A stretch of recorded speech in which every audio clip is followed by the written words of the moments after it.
Today, the state secretary of education got a tour of a local elementary school, and that's just our first stop as Western Mass News takes you town by town. The tour of Brightwood Elementary School on Plainfield Street in Springfield.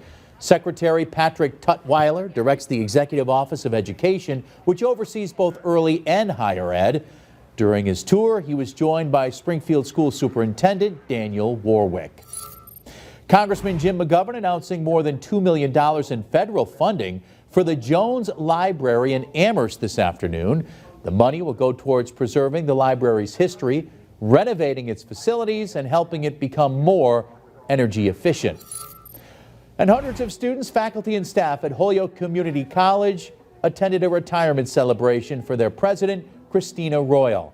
The day-long event took place on the school's campus.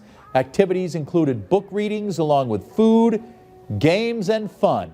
State Senator John Vilas and Holyoke Mayor Joshua Garcia were in attendance for today's activities.